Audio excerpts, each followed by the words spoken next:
across the far southeast. So getting warmer. Carol, thank you. Thanks. It's 8:15, and more than 30 bereaved families are this morning calling for a government inquiry into the disproportionately high number of young drivers and passengers killed on the roads in the UK. It comes as latest figures from the Department for Transport showed male drivers under the age of 25 were 4 times more likely than other drivers to be killed or seriously injured than drivers over 25. Their figures also reveal that more than 1,500 young drivers are killed or seriously injured on UK roads every year. And in 2022, nearly 5,000 people were killed or seriously injured in crashes involving at least one young driver. This includes people in other cars and pedestrians. It's something you've been getting in touch with us about in great numbers this morning, because campaigners are now urging the government to take action.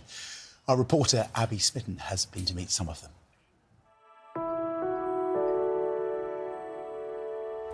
I go to the churchyard most days. That just helps me with my grief for Caitlin. I feel that I want to go and sit with her for a little while through the day, and I talk to her as well. And sometimes I even play her some music. Nearly every day for the last 7 years, Sharron has sat by her daughter Caitlin's grave. Just quiet in the house without her. She turned to me and she asked, do I look okay, Mum? And I said yes. And then as she left the house, as I looked at the door, I just saw the long black hair and the back of her head as she shut the back door. And that was the last time that I saw her alive. 15 minutes after she walked out the door, Caitlin was killed. She'd accepted a lift from a friend who lost control of her car. It collided with an oncoming van. The impact it has on a family is just unbelievable. I was just aching for Caitlin. And that yearning for her will never go away. I have found my way of coping with focusing on the campaign that I do in memory of Caitlin. Caitlin's friend, the driver, was also killed in the crash. She'd only passed her test 4 months earlier. Sharron's campaigning for better controls over what newly qualified drivers can do. Hello, everybody. I'm really, really grateful to all of you for joining us in this group. Everyone on this call has lost a loved one in similar tragic circumstances to Sharron. They call themselves the Forget-Me-Not Families Uniting.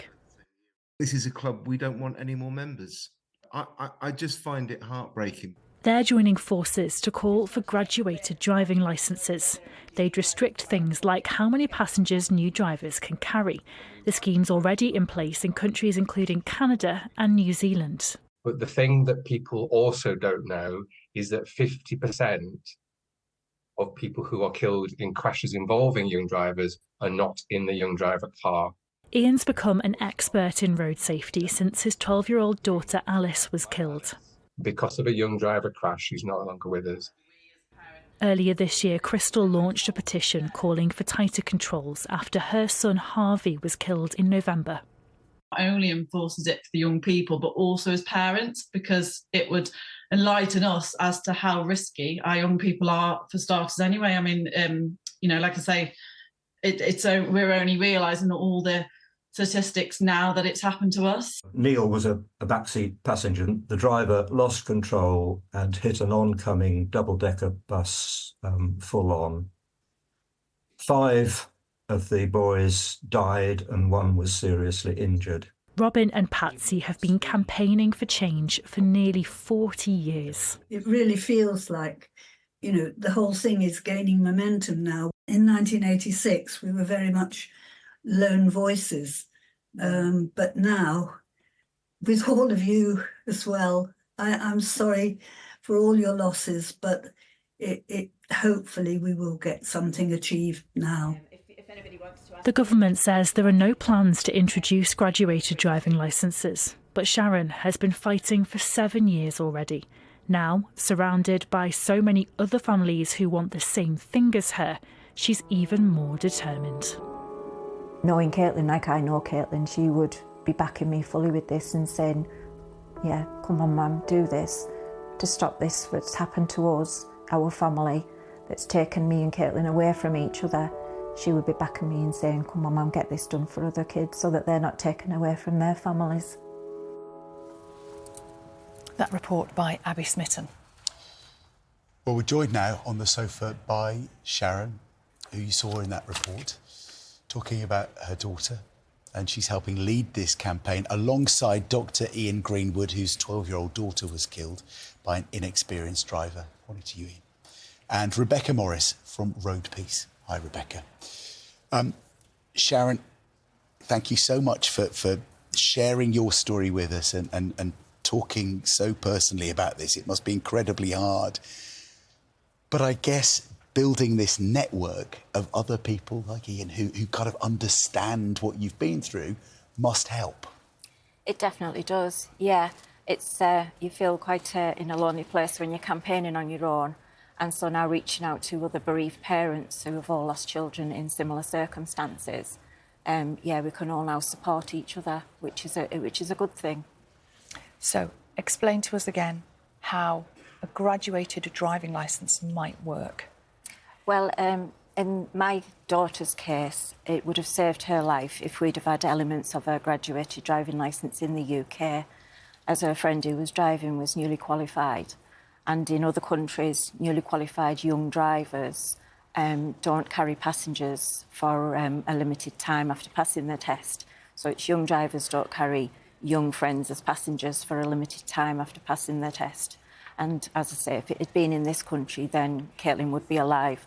And also her friend, because she wouldn't have taken that journey that evening. Ian, maybe the simplest thing is for you to explain why this matters so much to you and your family as well. So Alice, who was our 12-year-old daughter, was travelling home from a weekend away with her sister and her mum, and 5 young blokes with their passengers decided they'd have some fun and have a race. And the consequence of that choice was that the second car in the race, who were speeding, they were all young, they were all inexperienced, it was at night, and it was on a rural road. And I make all those points deliberately because all those are part of what a graduated driving licensing could look like. The second car missed a bend and hit the car that my family were in head on. The 2 people in the oncoming car both died. The driver was 18 and the passenger was 16. And Alice broke her neck in the car crash. And Juliet, who's mum, and Clara ended up in separate intensive care units. Juliet was in hospital for many months with very serious injuries. They're both fine now, thankfully, but they both live with the consequences of that. And for me, it's about helping young drivers to manage the transition from being a novice and an inexperienced learner with all the problems that young people have these days. So it is a supportive thing. There's a lot of language out there talking about restrictions and picking on and all of those words. But it is about helping them. We do it in lots of walks of life. We do it all over the place, where we help somebody transition from being green as grass all the way through to being experienced at whatever that might be. We want the same for young people, to help them to stay alive. One of the stats you showed was 4,935 people are killed or seriously injured because of choices or mistakes that young drivers make. And that's mainly people who are not in that car. So that's one of the things people don't realise. They go, oh, it's just young drivers making daft choices. Actually, there's half of that number are people at the bus stop, waiting at the side of a motorway for a recovery van, walking across a zebra crossing, a young lass going to a ballet class. That's why it's important. But the language you use is also very important, is to help them. Rebecca, just those 2 stories that we're sharing here on the sofa this morning, there are so many more, though, aren't there? And something surely has to change. It does. Enough is enough. You know, how many more young people are going to have to die before we take some action on this? RoadPeace is the national charity for road crash victims, and we've been supporting families like Sharron's and Ian's for over 30 years. Grief is just dreadful. They've had to cope with so much, and we want action to be taken. Enough is enough. So what does the research show you in the work that you're looking at? What is the first thing that would make a difference? I think the first thing that would make a difference is if families were listened to. People feel unheard and people feel ignored. And that's for decades. People have been asking to be heard. Our message today is simple. Listen to the families, listen to the experts, and listen to the overwhelming evidence that we just cannot ignore from other countries, which shows categorically graduated driving licensing saves lives. Lots of you getting in touch this morning about this with ideas about other things, not just the licences. Mark suggesting that we have restrictions on motorcycles, engine power. Why not cars, engine power being restricted for young drivers? Sarah in Kent is saying, you know, black boxes in cars, lower insurance. What about making that compulsory for under 25s, a law, so that every young driver has a black box? Are these also, Sharron, the kinds of things that you'd like to see on the agenda being discussed? A lot of people do want black boxes as well, but in the case of the crash with my daughter, it wouldn't have saved their lives, actually, because there was no speeding involved. It was just that the driver entered a bend on a wet road and lost control. So in my daughter's case, a black box wouldn't have saved her life. But there are lots of other families that do call for black boxes, yeah. The thing is, with graduated driving licences, there's lots of elements to it. Yes.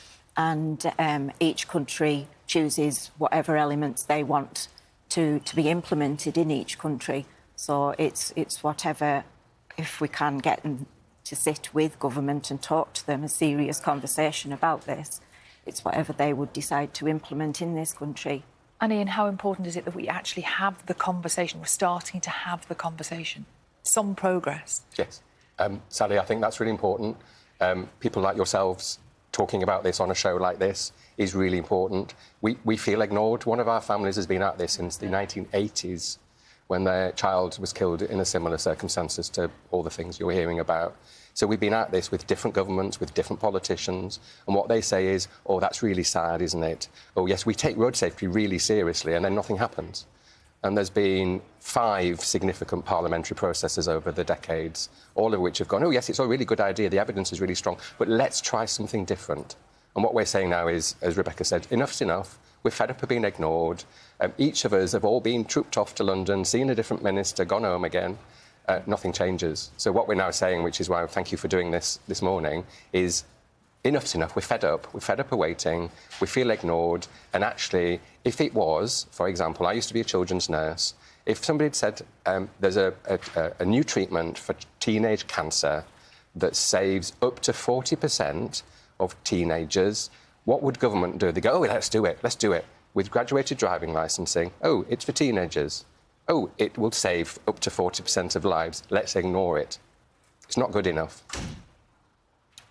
I wonder whether, does equality law get in the way of this, that it becomes difficult to restrict some drivers because of their age and not others? Is that the kind of thing that... Other countries do it. I've looked at this, I researched all of this stuff, and there are ways around this. There have been draft bills that have been in Parliament for graduated driving licences, so there are clever people in the legal system have got solutions to this. Thank you all so much for coming in and discussing this. We're really sorry you've had to go through and continue to go through what you have. Thank you. We'll reflect on how your campaign goes in the weeks and months ahead.